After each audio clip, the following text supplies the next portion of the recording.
எல்லோருக்கும் வணக்கம். நான் உங்கள் கோவிந்த். நான் AMFI register mutual fund distributor and ஐஆர்டிஏயோட சர்டிஃபைடு இன்சூரன்ஸ் அட்வைசர். சமீப காலத்தில் மார்க்கெட்டுக்கு புதுசாக வந்திருந்தவங்களாம் என்ன நினச்சிருப்போம், கோவிட் மாதிரி ஒரு ஃபால் வந்ததுன்னா மார்க்கெட்டில் இன்வெஸ்ட் பண்ணி நல்லா ரிட்டர்ன் பார்த்தலாம் அப்படின்னு நினச்சிட்டு இருந்திருப்போம். ஆனால் இப்போ கோவிட் இல்லை, வேறு ஏதோ ஒரு நியூஸு வார் சுச்சுவேஷனில் மார்க்கெட் இறங்கிட்டு இருக்கு. ஆனால் இப்போ இன்வெஸ்டர்லாம் பயப்பட ஆரம்பிச்சிருப்போம். இல்லை செல் பண்ணிட்டு வெளியே போயிடலாமா அப்படின்னு நினைப்போம். இல்லை இன்வெஸ்ட் பண்ணுறதுக்கு மணி இல்லாமல் ஆல்ரெடி ஹைலே எல்லாத்தையும் இன்வெஸ்ட் பண்ணியிருப்போம். இந்த மாதிரி பேனிக்கான சுச்சுவேஷனில் தான் மார்க்கெட் வந்து இறங்க ஆரம்பிக்கும், இல்லை நல்ல பங்குகள்லாம் ஃபால் ஆக ஆரம்பிக்கும். அதனால் இந்த மாதிரி சுச்சுவேஷனில் நல்ல பங்குகளை நீங்கள் முதலீடு பண்ண ஆரம்பிக்கலாம். இன்னும் சில மாதங்களில் சில வருடங்களில் மார்க்கெட் திரும்பவும் ஆல் டைம் நோக்கி போயிடும். அப்போ திரும்பவும் மிஸ் பண்ண முதலீட்டாளர்லாம் பேசிகிட்டு இருப்போம். அகைன் இந்த மாதிரி ஒரு வாய்ப்பு வந்ததுன்னா நல்ல ரிட்டர்ன் பார்க்கணும், இன்வெஸ்ட் பண்ண ஆரம்பிச்சோன்னு மிஸ் பண்ணக்கூடாதுன்னு பேசிகிட்டு இருப்போம். ஸோ இப்போ மிஸ் பண்ணக்கூடாத நேரம் தான், தாராளமாக நீங்கள் முதலீடு பண்ணலாம். இப்போ வீடியோக்கு போயிடலாம். இன்றைக்கி பங்குச்சந்தையில் முக்கியமான நியூஸ்னு பார்த்தீங்கன்னா, ஈரான் இஸ்ரேலோட வார் வந்துட்டு கூடிய சீக்கிரம் முடிவுக்கு வந்துடும் அப்படின்னு ஒரு பாசிட்டிவ் நியூஸை ட்ரம்ப் கொடுத்துருந்தார். ஆனால் அதுக்கான எந்த ஒரு பாசிட்டிவ் நியூஸும் மார்க்கெட்டில் இல்லை.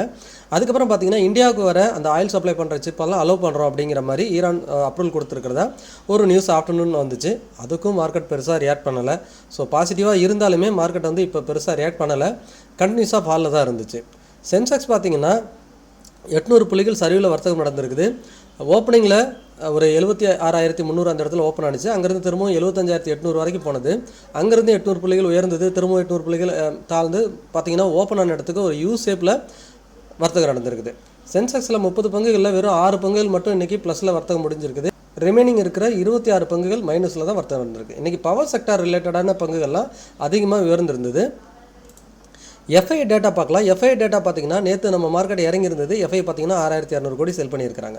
ஸோ ஆனால் நேற்று நம்ம பார்த்தோன்னா டொமஸ்டிக் இன்வெஸ்டர் பார்த்தீங்கன்னா கொஞ்சம் கம்மியாக தான் பை பண்ணியிருக்கோம். ஆக்சுவலாக எஃப்ஐ என்ன பண்ணுறாங்களோ அதை விட அதிகமாக தான் நம்ம பை பண்ணுவோம். ஆனால் நேற்று பார்த்தீங்கன்னா எஃப்ஐ அதிகமாக செல் பண்ணியிருக்கிறாங்க, அதை விட குறைவாக தான் நம்ம வாங்கியிருக்கிறோம். இது வந்து நேற்று எஃப்ஐயோட டேட்டா. இன்றைக்கி மார்க்கெட் கண்டினியூஸாக ஃபால் ஆகிருக்கு. இன்றைக்கி என்ன எஃப்ஐ டேட்டா அப்படிங்கிறத நாளைக்கு நம்ம வாட்ச் பண்ணலாம். தென் இன்றைக்கி நிஃப்டி பார்த்தீங்கன்னா 227 புள்ளிகள் மைனஸில் வர்த்தகம் நடந்திருக்கு. அதில் ஐசிஐசிஐ பேங்க் 37 புள்ளிகள், எல்என்டி 30 புள்ளிகள், மஹிந்திரா அண்ட் மஹிந்திரா 26 புள்ளிகள், பஜாஜ் ஃபினான்ஸ் 17 புள்ளிகள், ஆக்சிஸ் பேங்க் 16 புள்ளிகள். ப்ளஸில் பார்த்தீங்கன்னா கோல் இண்டியா 6 புள்ளிகள், NTPC, power grid, Hindalco, tech Mahindra. So அதிகபட்சம் இந்த பவர் செக்டார் எல்லாமே இன்றைக்கி உயர்ந்ததை பார்க்க முடிந்தது. இன்றைக்கும் பார்த்தீங்கன்னா ஆட்டோ செக்டார் தான் அதிகமாக வீழ்ச்சி சந்திச்சிருந்தது. அதை நம்ம இங்கே சார்ட்டில் பார்க்கலாம். நிஃப்டி பார்த்தீங்கன்னா இன்றைக்கும் அந்த 23,900 கீழே தான் க்ளோஸ் வச்சுருக்காங்க. இது ஒரு வீக்கான பாயிண்ட் தான். ஆனால் மார்க்கெட் வந்துட்டு ரொம்ப வேல்யூவேஷன் சீப்பாக போயிட்டுருக்கு. கூடிய சீக்கிரம் பாட்டம் அவுட் ஆகிறதுக்கு நிறைய வாய்ப்பு இருக்குது. அது என்னங்கிறத வீக்லி வீடியோவில் பார்க்கலாம். அதுக்கு இன்றைக்கி என்ன நியூஸுங்கிறத நம்ம பார்த்துடலாம்.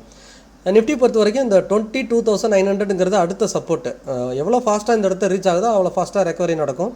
ஒரே நாளில் வந்துட்டால் கூட பரவாயில்ல. ஆனால் டெய்லி இறங்கி இன்வெஸ்டர்லாம் பேனிக் ஆகிட்டே இருக்கிற மாதிரி தான் மார்க்கெட் நடந்துகிட்ருக்கு.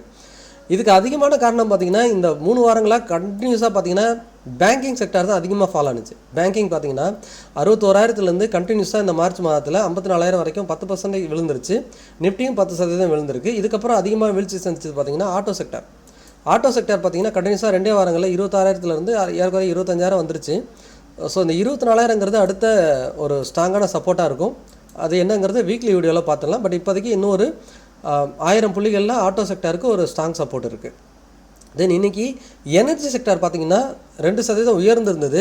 எனர்ஜி ரிலேட்டட் பங்குகள் எல்லாமே நல்லா உயர்ந்திருந்தது. நம்ம ஆல்ரெடி பேசியிருந்தோம், மார்ச் மாதத்தில் ஃபார்மா, எனர்ஜி அண்டு இன்ஃப்ராஸ்ட்ரக்சர் இது வந்து பாசிட்டிவாக இருக்கிறதுக்கு வாய்ப்பு இருக்குது இதுக்கப்புறம் மார்க்கெட்டில் அப்படின்னு பேசியிருந்தோம். ஆனால் ஃபஸ்ட்டு ஒரு 4 நாள் பார்த்திங்கன்னா மார்க்கெட் இறங்கவே எனர்ஜி செக்டாரும் இறங்கிருந்தது. திரும்ப அகைன் இன்றைக்கி மார்க்கெட் புல்லிஸாக இல்லைன்னா கூட எனர்ஜி செக்டார் பார்த்திங்கன்னா அதனோட ஆல் டைம் ஹை பக்கத்தில் இந்த 37,000 பக்கத்தில் வந்து வர்த்தகம் நடந்துகிட்ருக்கு. ஸோ எனக்கு தெரிஞ்சு இந்த எனர்ஜி செக்டார் பிரேக் அவுட் ஆகிறதுக்கு தான் ரெடியாக இருக்குது. மார்க்கெட் சப்போர்ட் பண்ணுச்சுன்னா எனர்ஜி செக்டார் திரும்பவும் பாசிட்டிவ் போகிறதுக்கு வாய்ப்பு இருக்குது. அதை வீக்லியில் நம்ம இன்னும் தெளிவாக பார்க்கலாம். அடுத்து ஃபார்மா செக்டாரும் பார்த்திங்கன்னா அதனோட ஆல் டைம் ஹை பக்கத்துலேயே தான் திரும்பவும் வர்த்தகம் நடந்துகிட்ருக்கு.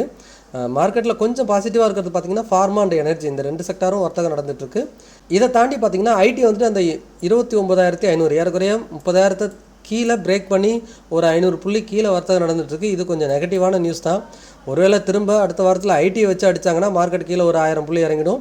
ஐடி செக்டார் திரும்பவும் இன்னும் இறங்குறதுக்கு வாய்ப்பாக அமையும். பட் என்ன இருந்தாலும் வேல்யூவேஷன் ரொம்ப சீப்பாக இருக்குது.